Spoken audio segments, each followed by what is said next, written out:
Un toast pour célébrer l'excellence des travaux tenus à Abidjan à la faveur de la COP15. Jeudi soir au Sofitel d'Abidjan, la Côte d'Ivoire dit sa reconnaissance à la faveur du dîner de clôture offert à la COP. La lutte contre la désertification et la sécheresse est une question de survie de l'humanité. Et encore plus pour les pays en développement où les techniques culturelles restent traditionnelles et extensives.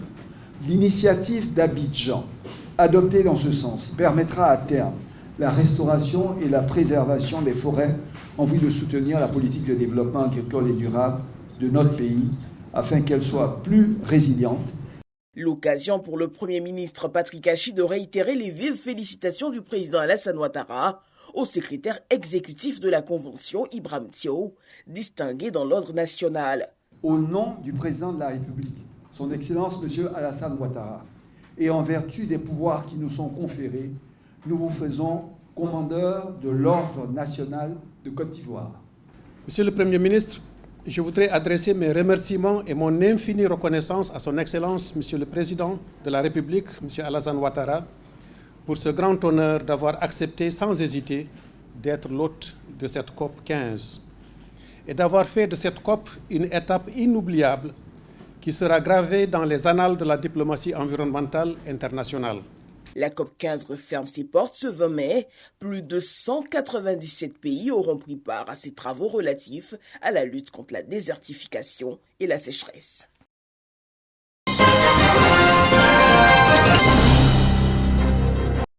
La métrologie à l'ère du numérique. C'est autour de cette problématique que la communauté mondiale organise les réflexions. L'objectif est d'opérer les changements nécessaires afin d'intégrer le numérique dans les infrastructures de la qualité, notamment la métrologie. Cette transformation numérique présente de nombreux avantages. La transformation numérique de la métrologie peut ainsi accélérer les détails de commercialisation des produits et services de mesure et réduire les coûts liés au retard généré par le processus d'approbation, notamment des instruments de mesure. Tous ces avantages constituent des leviers de performance pour les entreprises, d'autant qu'elles permettent d'obtenir l'augmentation de la productivité, une meilleure compétitivité, un gain de temps et de devises. D'ores et déjà, la mise en place d'un cadre numérique du système international devient une urgence, vu que la transformation numérique attendue requiert des formats convenus de données de base comme les valeurs, les unités et les nouveaux services. De tels services permettront de rendre les données disponibles pour analyser et d'en améliorer la qualité et la transparence.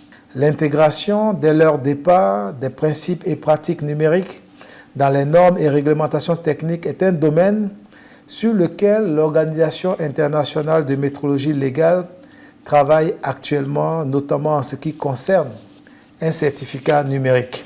Cette journée dédiée à la métrologie est organisée conjointement par le Bureau international des poids et mesures et l'Organisation internationale de la métrologie légale, avec la participation des organisations nationales en charge de la métrologie.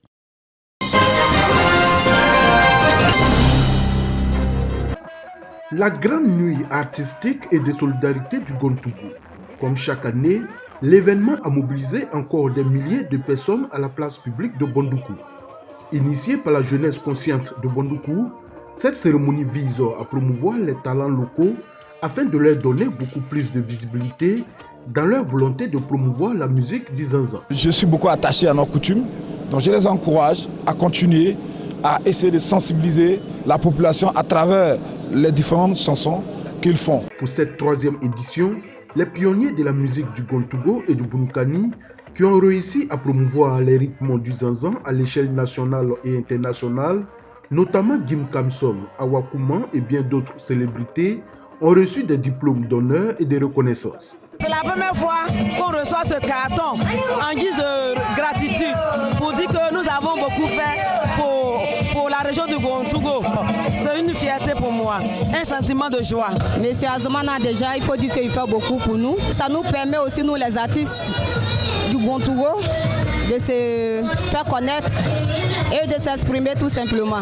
Au cours de cette cérémonie, la jeunesse consciente de Bondoukou a fait don de matériel de travail aux artisans de plusieurs secteurs d'activité ainsi qu'aux associations et groupements de jeunesse et de femmes. Entre autres, la couture, la coiffure, la mécanique, la ferronnerie et la maçonnerie. Tous ceux qui œuvrent au niveau de Bondoukou pour l'avancée de Bondoukou, il faut les encourager. Tout ça, c'est une manière d'encourager la population, d'encourager nos parents à se mettre au travail, à continuer, à dire qu'il y a de l'espoir et que tout est possible. Le président de la jeunesse consciente de Bondoukou souligne que ces actions seront toujours menées afin d'apporter un mieux-être aux populations du Gontougo et du Bounoukani.